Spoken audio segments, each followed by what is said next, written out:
from my experience, I think most people are pretty all right with the things I say. So hopefully, that'll come across and more people will see that, and we'll get more people in the fold that way. Right on, man. And you know what, Alex, I mean, this entire interview, you've just been like spewing hatred, militant behavior. I just can't get over it, man. I would expect more from a fucking vice chair. Silence him. Vote him out. Transmitting directly from the launch pad.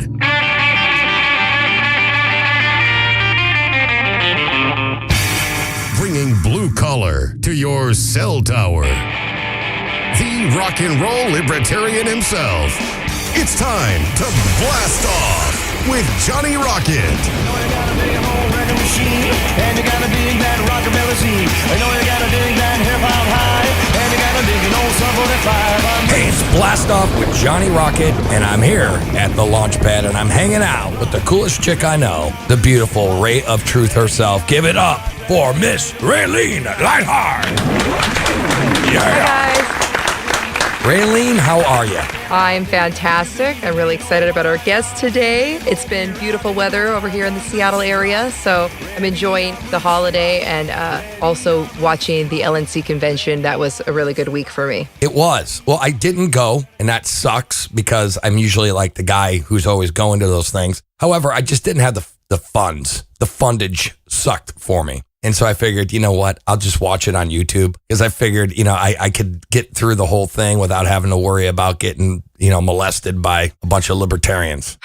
Well, I have to say that, maybe if people donate to your Patreon, you'll get to go next year or the next time. So that'll be fun. I know. And that's funny that you mentioned that because I was just looking at patreon.com/Blast Off Podcast. And I noticed that our numbers are actually growing since I started the Patreon at patreon.com/Blast Off Podcast. I mean, we're up to $40 an episode now, and it's pretty good. So if you add that up, that's like $160 a month, and that definitely will take care of some of the cigarettes. And I'm joking, I'm not spending your money on cigarettes. Actually, we're trying to build the studio up and get more equipment in here. But we do, if you guys are patrons on patreon.com, I want to say thank you guys very much. And you know what, Raylene? I just sent out the backstage passes as of today. Exciting. It is exciting. So as you're listening to this, go ahead to your mailbox, look inside, you'll find a backstage pass, and it's signed by me. And I hope you guys will dig it because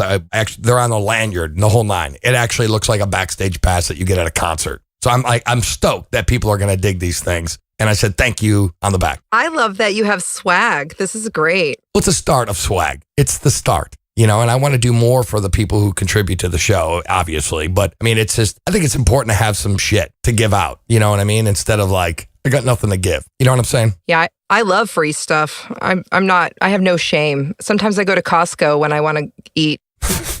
Yeah, so you just like walk around the grocery store like, is that a free sample? Let me get some of that shit. Is that what you do? No, but I think about it.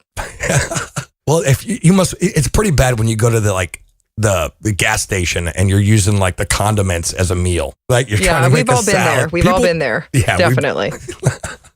I've never been there, Raylene. Oh, well, I'm not as cool as you. I'm lying. No, we've all been there. Anyway, so, I'm really excited about our guest. And this guy has not only done some really cool things and has accomplished things that most people in their lifetime would never accomplish. But not only that, he's a good guy. I've been friends with this guy for years now. I'm probably going on 3 or 4 years. And ever since I met this guy in person at the 2016 Libertarian National Convention, just a cool fucking dude. One of the nicest people I have ever met. And one of the greatest voices for the libertarian movement. And let me just tell you about this guest. Alex Merced is a young and fresh, optimistic voice in today's sea of pessimism in politics and economics. His message is one of empowering individuals to solve today's greatest challenges through enterprise, innovation, and voluntary cooperation. Alex leaves no stone unturned in trying to spread his message and affect change. He is involved in the Libertarian Party politics, podcasting, vlogging, and speaking to whoever will listen. And this guy, check this shit out, Raylene. 2013 LP candidate for New York City Public Advocate. 2016 LP candidate for U.S. Senate from New York. 2017 LP candidate for New York City Comptroller. host of 6 podcasts on iTunes, Google Play, and Stitcher, over 2,000 videos on YouTube, a decade of experience as a financial industry trainer. In college, he was a promotions director for WBGU-FM. In college, he was the owner of Gamers Lounge, a comic and gaming store. In college, he was the founder of Fashionably Numb Music, concert promotions outfit, and he is also the founder of the libertarianwingmedia.com. And now, he is now the 2018 Vice Chair of the Libertarian National Committee. Give it up for my brother, Alex Merced! Yay.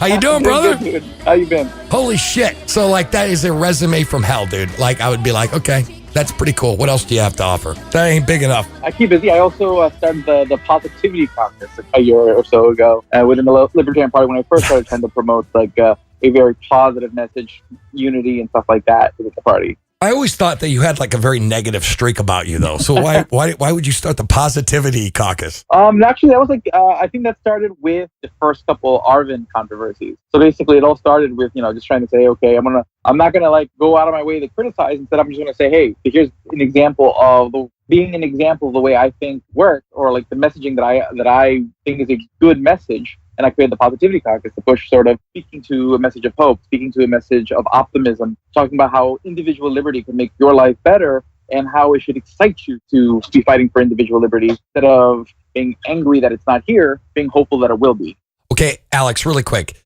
So right now you are now the LNC Vice Chair, which is fantastic. And most people have spent their entire lives trying to get that position. And now you're there. You're the second least important person in the Libertarian Party, right? Right. That's definitely a takeaway. As Nick always said, he's the least important person in the Libertarian Party, making me the second most least important person in the Libertarian Party. Right. And basically, my job is just to make sure that we grow as a party. I mean, of course, as a public figure, I'm going to be someone who's going to be very positive, very welcoming, because I want people to come to the Libertarian Party and stay in the Libertarian Party. But also, I'm involved in the operation of the party, basically being part of the Libertarian National Committee, making decisions about how we're going to use the resources of the Libertarian Party, basically setting the direction of building the infrastructure that's going to help get candidates the ability to get the vote, to make change and change the world around us. Okay, one more thing for you.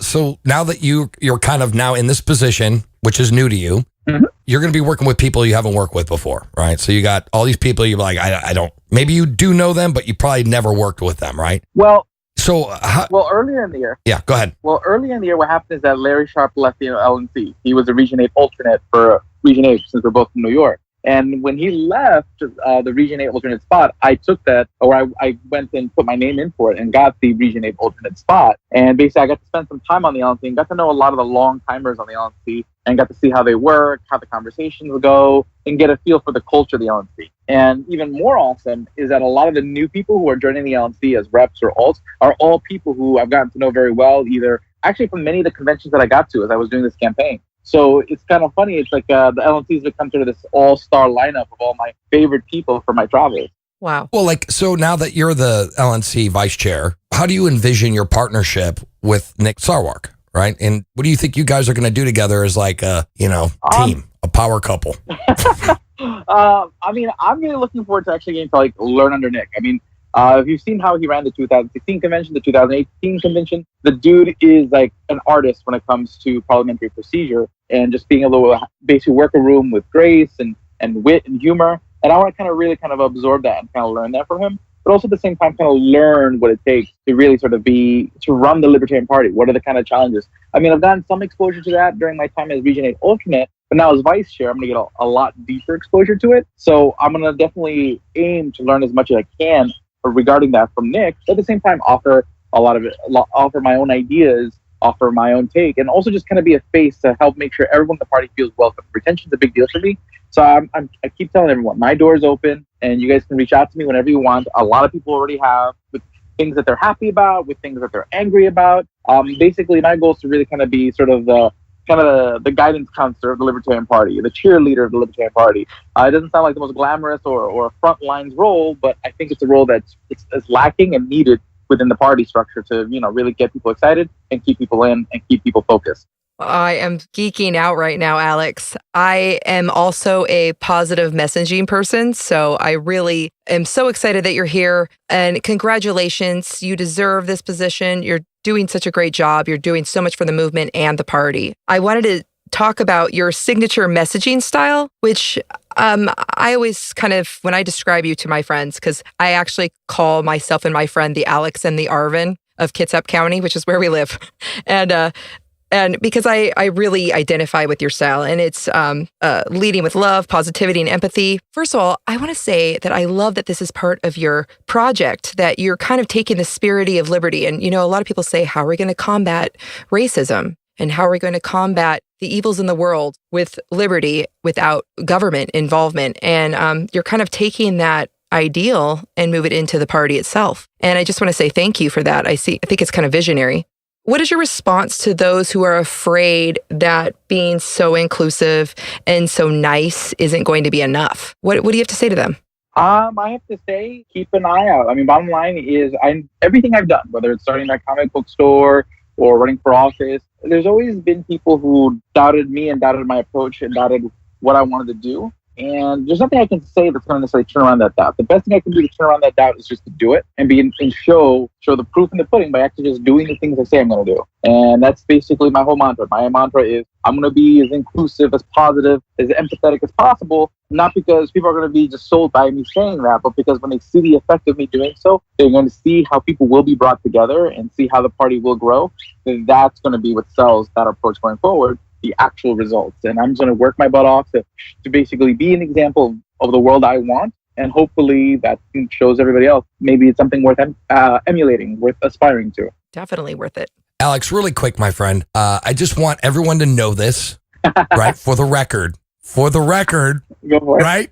Right? Because I want to make this known and I want it out of your mouth, not mine. Because see, I could say it all day and it would be like, whatever, dude. Whatever, Johnny. You're an idiot. Okay, so who was the guy? There was a guy who asked you, I said, you know what? I would be in full support of this person. And if you ran for vice chair, I think it would be perfect. And I don't know who was the guy who kind of pushed you in that direction. I don't know. Who was that? The very first phone call that I got regarding running for vice chair, because I originally had no intention of running for vice chair. I had just got done with the race for New York City Comptroller. That was back to back with the race for U.S. Senate. So I was exhausted. I was beaten. I was torn from all this time campaigning. And then I get a call from Johnny Adams saying, you need to run for vice chair. And at first, I pushed back, and there was actually several calls. And then at the same time, sort of completely separate, Larry Sharp later on started doing the same thing, just calling me every once in a while saying, you need to run for vice chair. And with both of them just kind of constantly calling me and pushing for it, I eventually said, you know what, let's do it. And then, when anything that I do, if I decide to do it, I go in it 100%. So I went in with 100% with the intention of learning how to do the job, what the job is, and excelling at the job. So that's why I traveled the country, going to different party conventions across the country, not just to meet delegates, but also to kind of see how everybody does their meetings. How does every state run their party, to learn what works and what doesn't work. And and also just to learn how to help. It was basically a fact-finding mission for me to be able to excel at this job. And it was an amazing experience because I also made a lot of amazing friends along the way. So I'm excited. I'm in the job. Basically, anyone who was watching the convention saw that Nick gave me the opportunity to learn how to run a meeting trial by fire by letting me run the meeting a little bit. And overall, I'm pretty excited about the future. That's awesome. Yeah. Okay, here's the thing that I've been concerned with. There's been a recent outrage concerning the involvement with the Libertarian Socialist Caucus, right? It's everywhere, right? Yep. Over there, or it got a lot of attention. Let's just say that. There wasn't a lot of them, I don't think, but it got a lot of attention. What is your plan to ensure the party does not sacrifice its principles and the cornerstone of liberty, which is property rights? Basically, by just being libertarian. Honestly, if we all just continue to be libertarian and continue to fight for libertarian causes, it'll be fine. I mean, this Libertarian Socialist Caucus, it's really a handful of people. And the only reason they got as much attention as they did is because everyone decided to talk about it. It was really those who were provoked by it that gave it all the attention and gave it the platform that it eventually got. Honestly, if we just kept going about our business and working to get a libertarian candidate elected, getting libertarian ballot initiatives on the ballot, convincing people about libertarian ideas such as property rights, individualism, free exchange, etc. And we spent more time doing that instead of getting all the rage about like 5 people, doing their thing. we'd be getting a lot more accomplished, because most people who are out there on the ground, on town to town, they don't see the Libertarian Socialist Caucus. What they do see is your local Libertarian candidate. What they do see is the actions of your local Libertarian Party. And what each of us can do is get involved in that local Libertarian Party and take actions and be visible in the community. And that's something I always advocate for, that people should spend more time doing libertarianism in action, meaning voluntarily going out to help your community, getting involved in your community, so that way they can see that what libertarian is about, by seeing libertarians being there. And do it as a party, do it as a group. Go out to your local soup kitchen and give people food. Do an event for the children, so that way the kids are entertained, and provide, maybe a childcare program for parents who can't afford childcare voluntarily. Show libertarianism in action, and all that other stuff will just kind of just fade into the background noise. I'm with you, man. So what you're saying is Raylene and I should do like shows for kids. So we should have like the blast off with Johnny Rocket, and we'll drink beer and we'll have a good time. And is that cool? We'll call it the Toddler Twins instead of the Tuttle Twins. You guys like that? Yeah, get like puppets made. I'd be like, hey, kids, come here. Puppet, a Raylene puppet, do little puppet shows. Just, we can, just by being good people, being part of our community, because people who vote, a lot of times they're not voting based on any kind of big, larger ideological picture, but they vote because they like the person. But when you like someone, you also start to care about what makes them so likable. Yeah. And you start looking at their ideas, about the way they think of things, and people start to emulate that. Like I did this whole speech that's on YouTube, the Aspirational Libertarian, and that's exactly what it's about. I mean, why did I get so excited about Ron Paul? It wasn't just Ron Paul's ideas, but it was also just him. The fact that he lived such a long life being consistent, that he gets up in the morning and rides his bike really early in the morning and lives just a gosh darn good life. That made me, I was like, I want to be that guy. And that inspired me, or made me aspire to his ideals, to his virtues, etc. And we all kind of made an effort to be someone that other people want to be and treat people in a way that we want to be treated. We'd be surprised how much change we can quickly make. Yes. I have a question for you. I love what you're saying, and I also try to employ the principles of voluntarism as somebody who's a little more radical. I think it's important that I work to find connection and where we agree. And I see a lot of that in your messaging. Do you believe that doing these suggestions like you're talking about, getting out there, volunteering, giving where you can, leading by example, being kind, but with liberty in mind, do you think that in our lifetime we're going to be able to see small voluntary communities? We're already seeing it. I mean, there may not be like whole off-the-grid communities quite yet, but I do look forward, and I do think it's possible that eventually in my lifetime that we live in a world where, in at least in a small scope, that maybe we can find small communities where there is no problem, no issue, that it's widely accepted to go buy your groceries in Bitcoin. Hopefully, ideal world, dream would be, one day we're all buying anything we want on a seastead or somewhere. But right. Ideal, I think we're already starting to see that. People are forming their communities, whether they're in New Hampshire, whether they're in any state. It doesn't have to be a whole separate town. It's just connecting with people that you agree with, that support you, that support each other, and communicate with each other, and try to find ways to deal with the world around you. It doesn't have to be a full-on sort of exclusive, separated libertarian community. It's just little pockets of liberty, and the Libertarian Party is a part of that community. When I go to libertarian events, especially Libertarian Party events, everyone helps each other, everyone supports each other. Yes, you see a lot of libertarians fighting online, but one thing I saw from state to state as I went from convention to convention is a lot of people who care about each other, a lot of people who drive each other to events, a lot of people who give each other a place to stay when they need it, a lot of people who babysit each other's kids. Those communities already exist. That libertarian world is existing and building up every day that the Libertarian Party goes up, because we're connecting people who want to help each other. Swoon.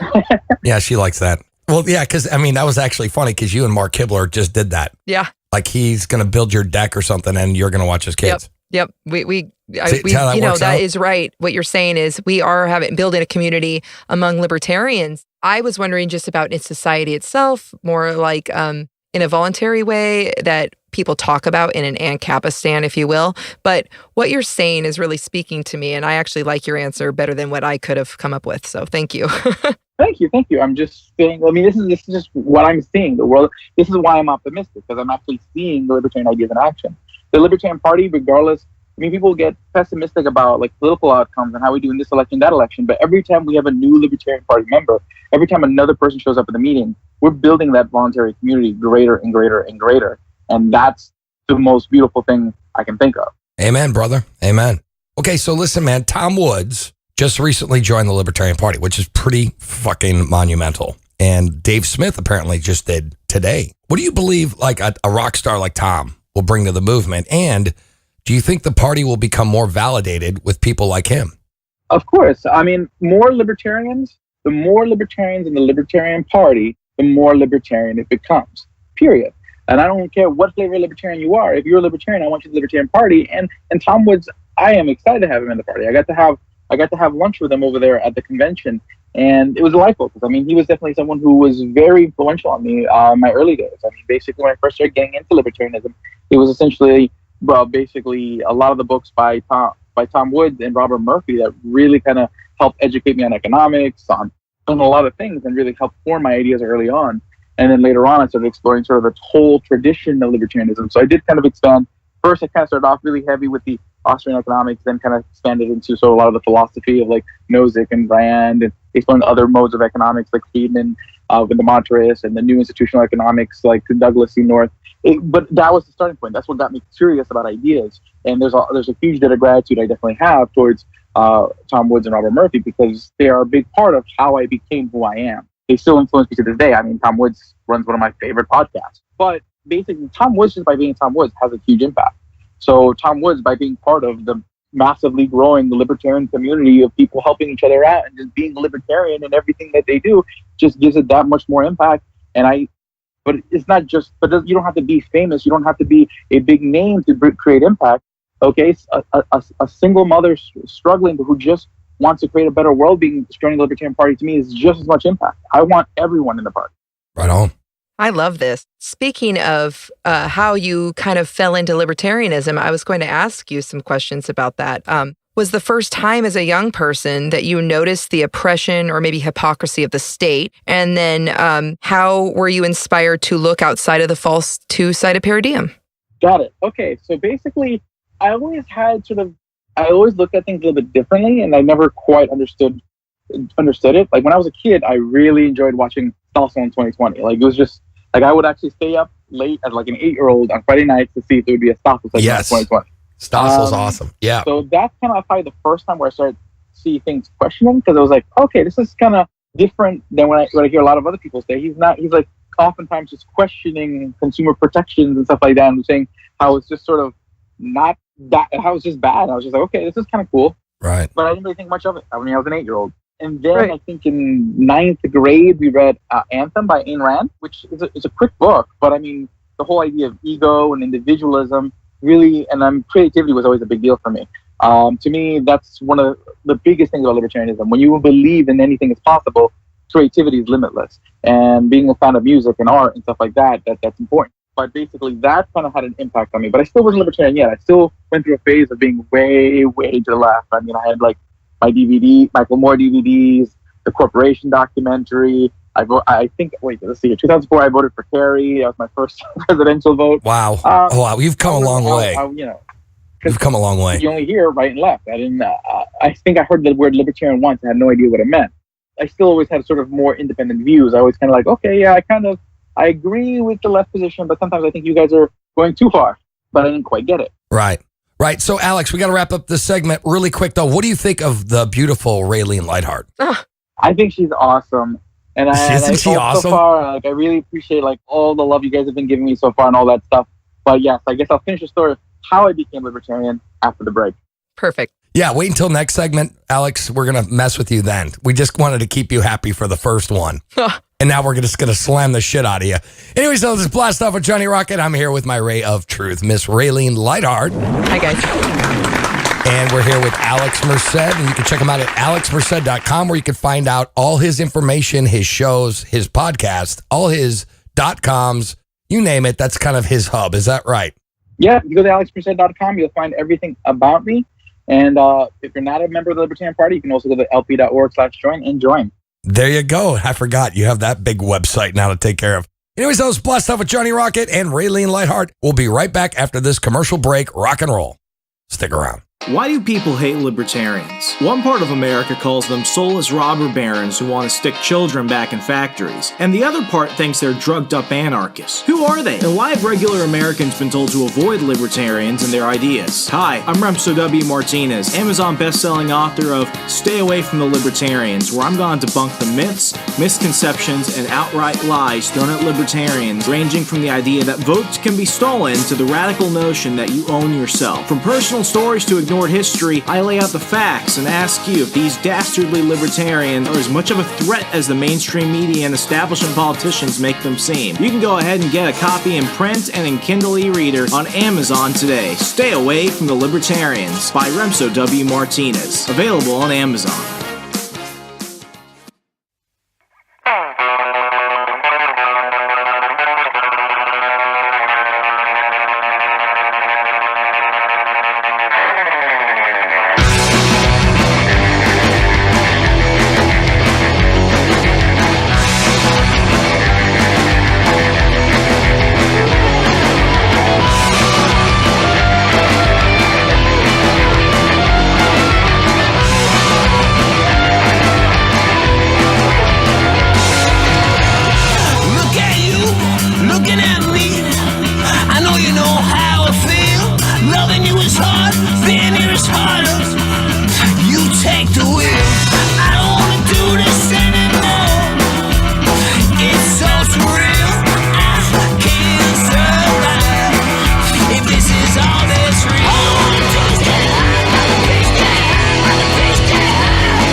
Hey, it's Johnny Rock, and I just want to say that there is very few podcasts that I take the time to listen to every week.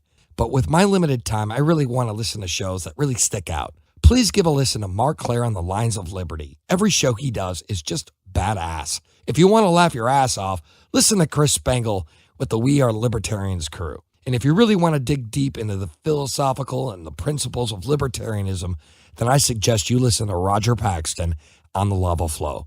All these shows are amazing. I personally think every show these guys produce is top notch. So again, listen to The Lines of Liberty, We Are Libertarians, and The Lava Flow. You will not be disappointed.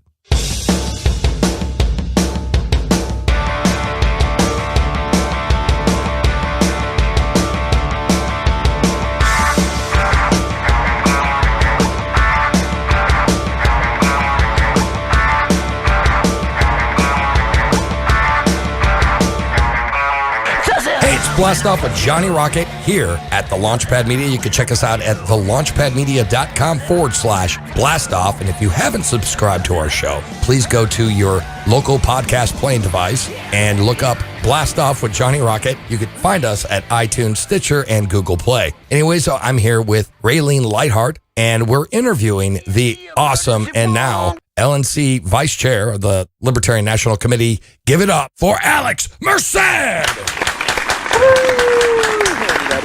Alex, what we do here on the second segment, sir, it's called Rocket Fire. What we do on Rocket Fire, sir, is I'm going to ask you a series of 10 questions. These questions will be politically related, and if you can answer these questions between 30 to 60 seconds, that'd be badass. Alex, are you ready to play Rocket Fire? Go for it. All right. And it's like, go for it now. Let's do it. Okay. Question 1. What quality did you admire most about the previous Vice Chair, Arvin Vohra? His dedication. At the end of the day, Arvin, with all the criticism aside, I mean, he's very dedicated to the ideas that he believes in. And I mean, he was willing to take hate from all sides in order to push the things the way he wanted to push them. Right. I disagreed with that tactic. I disagreed with his strategy. I disagreed with some of the ways he framed libertarian ideas. But at the end of the day, it's hard not to respect his consistency and dedication to what he's doing. Right on, man. Good answer. Question 2. What examples of cronyism in government would you encourage the party to try to eliminate? All of it. But basically, if you fight back against the encroachment of the warfare state, the prohibition state, the regulatory state, you get rid of a lot of the cronyism because a lot of the levers for cronyism are gone. So basically, every regulation we can knock out of the way and allow businesses to flourish. Every war we can end to allow our military infantry spend time with their families. Every prohibition we can end so that way people can not go to jail for doing voluntary transactions. We are pushing back against that cronyism. Right on, man. Question 3. Do you believe a thriving economy reduces government power? By a lot. Bottom line is people who are happy, people who are prosperous are going to be a lot less likely to want to control or use violence on others because they're happy. Like while there's the regulatory state, the warfare state, the welfare state, the prohibition state, and the incarceration state, I really focus a lot on the regulatory state, the warfare state, and the prohibition state, because I think those are really key to creating a prosperous world when you clamp those down. And that kind of basically the incarceration drops off, the welfare drops off when people are just living more prosperous lives. Right on, man. Question 4. What is more important to you, the philosophy of libertarianism or the party itself, and why? The philosophy of libertarianism. The only reason I care so much about the Libertarian Party is because I think it's the best vehicle, not just to create libertarian change in politics, but to show libertarianism in action.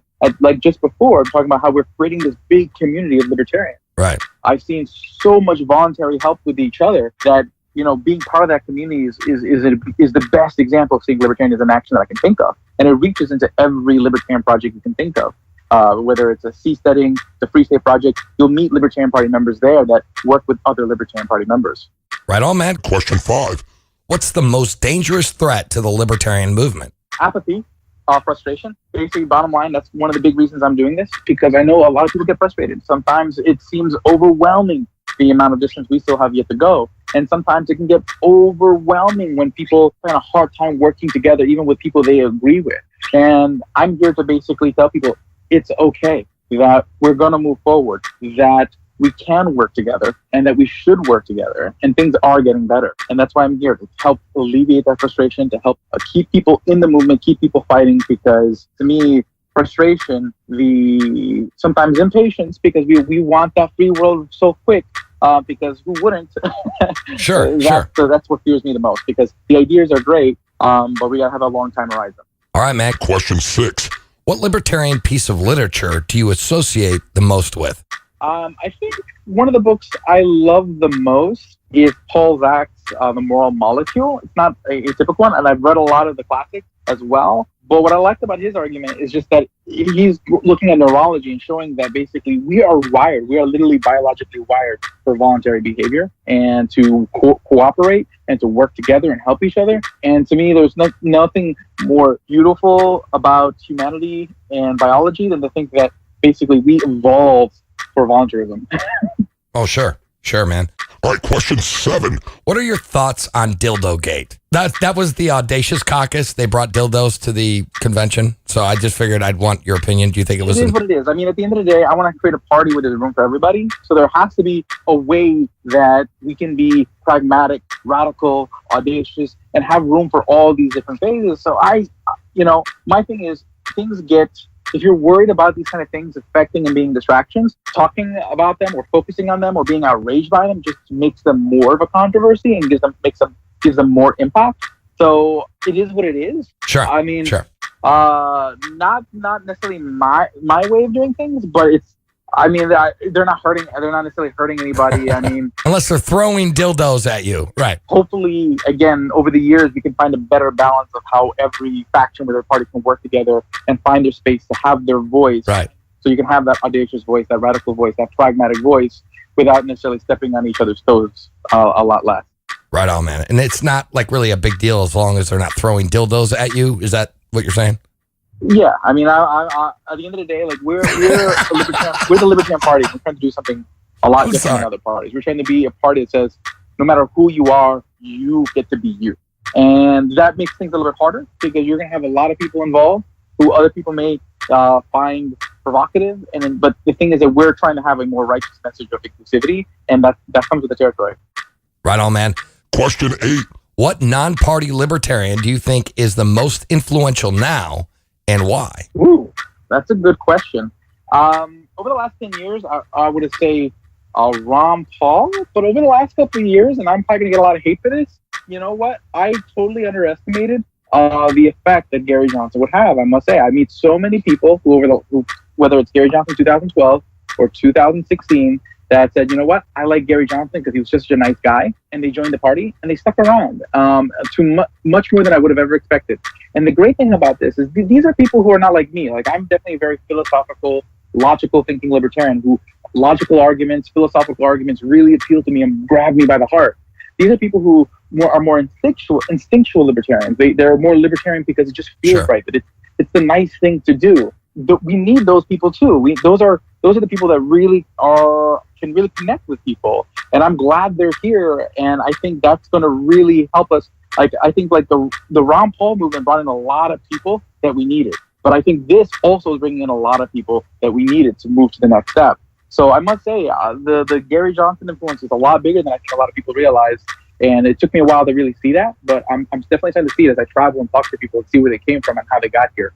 Right on, man. Question 9. Without government influence, what is the most promising avenue for total freedom for all Americans? And there's like patriotic music behind me when I said that. Flag. The flag Bottom line billowing. is living your life. You know, that's the thing. It's like everyone gets too worried about making the life that they want. And to me, that's the thing I want to get most when people learn about libertarianism, is that the outcomes in your life are up to you. Yes, I know the state gets in your way in a lot of ways, whether it's through taxation, regulation, and just basically making things more difficult than they need to be. But if you reach out to others, and if you just resolve that you're going to make your life the way you want to, you will live a free and joyful and prosperous life, because you will reach out to people, you will build relationships, you will build the ladder for yourself to live the life that you want. You just have to resolve to do so. You just have to believe you can do so. And to me, that's the strength of the libertarian message. I'm telling people that they are in control of their life, that it is within their power to make the life that they want. And I see this all the time when I take a look at the blockchain community and how many people came from nowhere to everywhere. Same thing in New Hampshire, and all the awesomeness. I wish I was at Fort Fest, but it was fun. The amazingness that the things they're doing there, and all across the country. One thing is, when you become libertarian and you realize that you have that power, it changes everything. All right, man. Question 10. What are your thoughts on self-proclaimed libertarians who join the other parties and work within their ranks? I hope you come back home. But at the end of the day, I have no ill will towards any libertarian trying anything for a more libertarian world. I just want you within the libertarian community, because when we're connected to each other, we make each other stronger. Now, but I don't mind the idea of people out there trying to reach new people. We're trying to reach new people.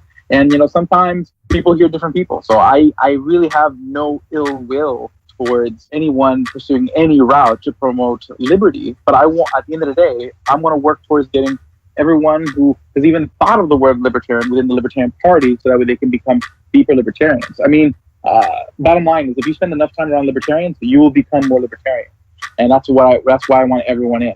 Right on, man. We have 2 bonus questions for you. And the reason you have 2 is because we thought of them. Raylene and I were sitting down there over a cup of brew, and we were sitting here going, what the hell? Do we need to ask Alex some bonus questions? I'm like, yes, we do. So the first one is from Raylene, and is rent theft. Rent is not theft. I did a whole video on Yes. I mean, you know, bottom line is this. And then again, if we're talking about like rent seeking, then yes, rent seeking is theft when people use political force to put things in their direction. Yes.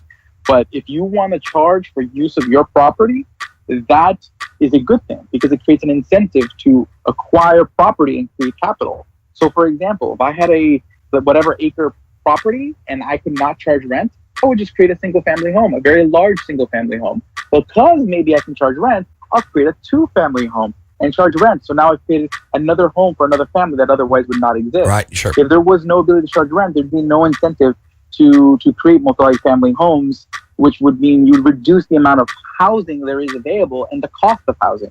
So from an economic point of view, that rent is theft approach really does actually impoverish people.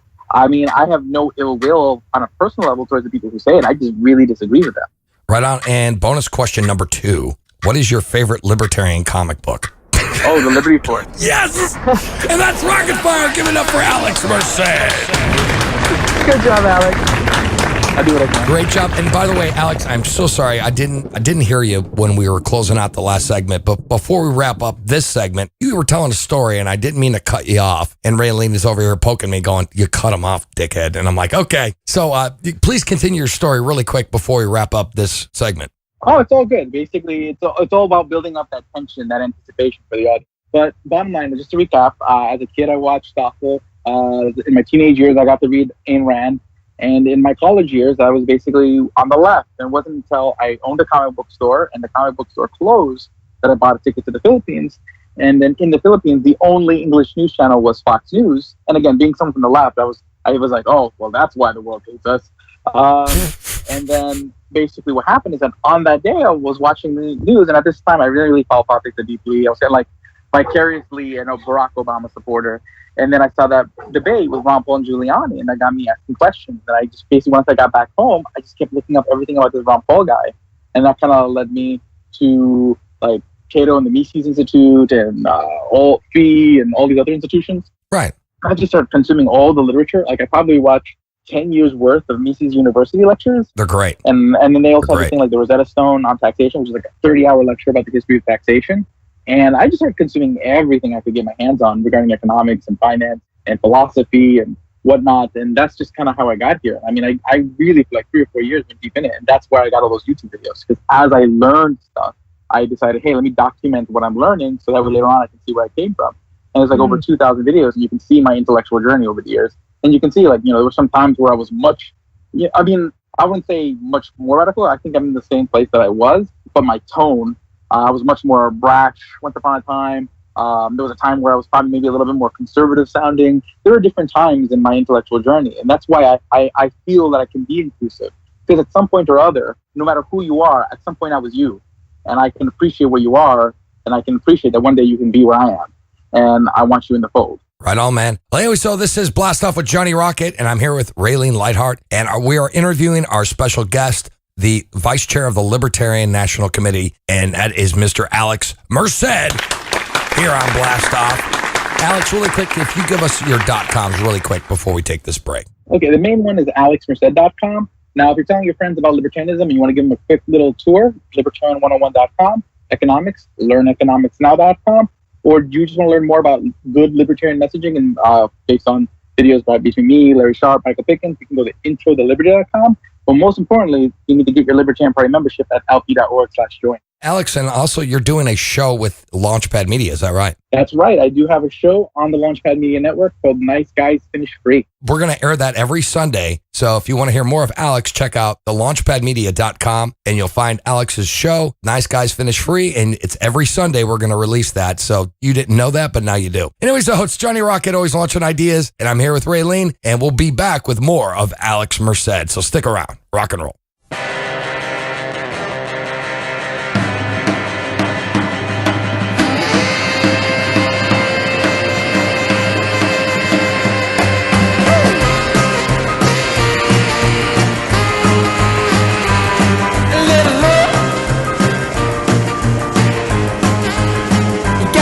Another spring.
You got me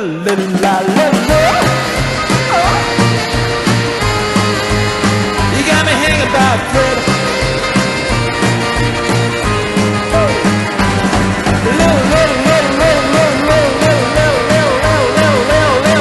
You sure knock 'em dead. You sure knock 'em dead.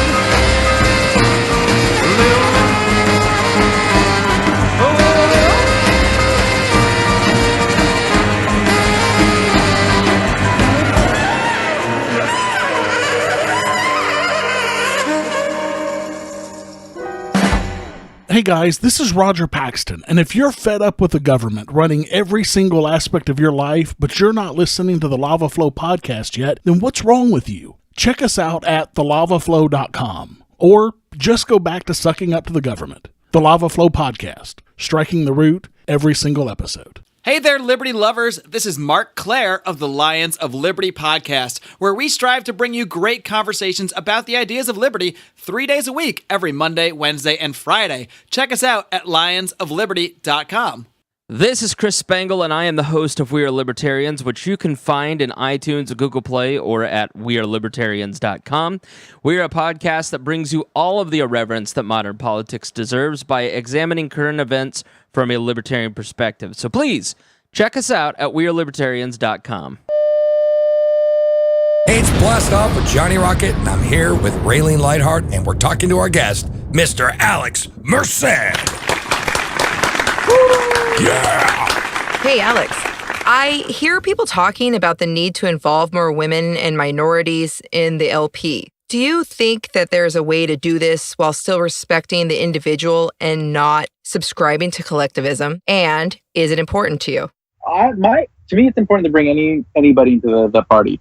And honestly, you don't need to like sit there and like say, oh, look, you should be part of the party because you're in this group. You don't have to do that. But a lot of times people are attracted to people they can relate to on some level. It doesn't have to be because they look like them or come from a similar background as them, but they have to connect with them on some level. I do feel like I do connect with people because in different communities, just out of different experiences. I was raised by a single mom. I saw my mom go through a lot of very intense stuff. Let's just put it nicely, and that kind of gave me a lot of empathy towards a lot of the challenges that a lot of mothers go through, that a lot of women go through, and that's definitely given me an ability to connect. I think at a level. I think that's part of why I'm such a nice guy.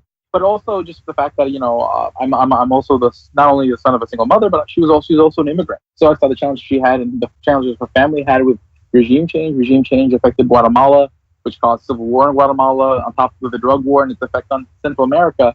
I mean that fuels a lot of the conflict on the border. It fuels a lot of the conflict and just the toughness of a lot of people's lives. And I have an appreciation for that, not because I'm trying to cater to a particular audience. It's just that was my life and the experiences that I've had.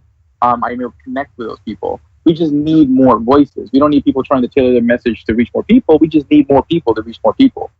Can I piggyback on this really fast? Yeah. I was involved with the Republican Party when I caucused for Ron Paul. And there's something I learned as I started just learning about the political process itself, that a lot of people don't know this, but in the major political parties, they have rules for specifically the DNC for so many women and so many men, trying to make it equal. You have to be a woman to have half of the PCO spots. And as a woman, I actually was offended by this. I was just wondering, as we grow and we start to have the POC positions, when we get the larger percentage and the party grows, what do you think that our party should be doing? Should we just let willing people get voted in as PCO? Or do you think that gender and just the tight stereotypical things that people look into to try to create diversity, should we add that in specifically, or should we keep it as individual based as possible? I guess that's honestly, when it comes to like delegations, that should be up to the state delegation to decide what their criteria is for their delegation. I'm not against the idea of diversity per se. I'm against mandating it, but I like the idea that there is a benefit to having multiple people with different perspective and experiences in the room. It's not necessarily an issue of merit or no merit. It's an issue of perspective, to be able to get a perspective that reflects most people as possible. I get that and I appreciate that, but that should be up to each delegation on how they want to decide. A lot of delegations are just trying to fill up seats, anyone with to see if they can. That's so right now we're not at that problem yet, but in the future, each state can decide, and I can understand one that's based on just electing individuals and based on who can make the best case to their state, and then other realms. We're libertarians, so I'm not going to make that decision for people. Well, that's fair. As a woman, I was a little offended that if I got a position like that somebody could say it was because I was a woman, and I guess maybe that's where I'm coming from. Oh, I understand. Like as a Latino, I've had situations like that where I've accomplished things in life, and sometimes people will basically try to demean that accomplishment by saying, "Oh, well, people gave you a favor because being a minority is a thing right now," or something like that, and then that'll cause. That's why I'm not a big fan of explicit rules or whatnot. I'm not against the idea of that as a consideration for legit reasons. Again, it depends what you're doing. Like if the idea is you're trying to get like reflections and a thought process or a discussion process, that's one thing. If it's like, okay, this is it depends on what you're doing it, what the consideration is for. Like, and there are reasons why you want to have different voices, and that's then it's not a thing of an accomplishment or not. It's just like, okay, I want to get. That's why, sometimes I'll call 5 friends before I make a decision to get some different voices, because the voice in my head's not always right. Wow, that's cool. Yeah, really cool. So it depends on the situation. I think getting diverse opinions on something is not a bad thing, but again, it depends on the context, it depends on the situation. But in a situation where it really is about merit, the only consideration should be merit. Right. And so, Alex, I feel good though, because you're a minority and you're my friend. So you're my token minority friend, and I'm proud. Don't listen to him, you guys. He has a million token friends because he's just friends with all people. I am. I get even when around. they're minorities. He has a lot. I am like a social whore. I'm a social whore. Tokens. Yes, I carry around tokens. Yeah, but I'm glad. And I have a friend who's a female, Raylene. See, now I'm not a misogynist, so I feel good about this now. So now I'm like in your circle. Alex, really quick, brother, let's wrap this up. But what I want to say is, my question to you, my last question, what tools do you plan on bringing to the Libertarian Party that will help expand membership and maybe even help candidates? You were talking about a program that you were going to purchase. Yeah, and you had did I mention that today? On your first video you did as vice chair. Oh, got it. Okay, so what happened is that the party already was working on it. So the people on the tech team, Andy Burns, Ken Molman, doing great work on what's called the CRM project, the customer relationship manager. They're using open source software called City CRM. And what this does is it allows states to be able to collect this information and be able to transmit information from one candidate to the next. And what happens is there's some custom work they want to do on it to make it more useful for the party. So the party decided to fund it, which is, I think, one of the best decisions we've made in recent times, because that's a really worthwhile project, and I'm really excited about it. But other things ideas that I've been putting around, in particular, that I actually haven't had a chance to put to the LNC yet, is, something to do with retention. I personally want to do that and sort of be, that person that everyone can call and basically say, hey, I'm feeling frustrated in my campaign. Why am I doing this? And try to, talk people off the ledge of political apathy. But at the same time, I can't do it alone. So the idea of like a retention committee or some sort of like crisis hotline within the party where people can call and just kind of for reaffirmation, I think can go a long way for retention and just keeping the party focused and motivated, and just doing things to motivate people in general. So that's what I'm going to be doing on my Facebook page, highlighting candidates. But I'm really big into technology. Some of the fundraising team, that would be Lauren Doherty and Jeff Mears, who are amazing. They've pitched up some great ideas for different software that we may purchase that is going to help incentivize people to go out and recruit members. And that I'm also really excited about. Very cool, man. Well, Alex, hopefully you're going to stick around for the after party. Is that right? Can I get a hell yeah? Hell yeah. All right, here we go. So anyway, this is Johnny Rocket here at Blast Off, and I'm here with my co-host, Miss Raylene Lightheart. Thanks, guys. Raylene, you're awesome. You're awesome. And give it up for the man himself, Mr. Alex Merced. Alex, give us your .coms, your Libertarianism 101. And by the way, can you name all of them off the top of your head? Go. AlexMerced.com, Libertarian101.com, InfoTheLiberty.com, LearnEconomicsNow.com, BitcoinBlockchainCrypto.com. There's 65 domains total that I own. Most of them go to the same places. So if you go to those 5 websites, you've pretty much seen everything. There you have it. And so check out Alex Merced also at thelaunchpadmedia.com. And make sure if you like this show, make sure you go to patreon.com/Blastoff Podcast. And if you want to hear the rest of the show, just donate $1. That's all you have to do. So anyways, though, this is Johnny Rocket, always launching ideas, and we'll see you next week. Rock and roll. Good night.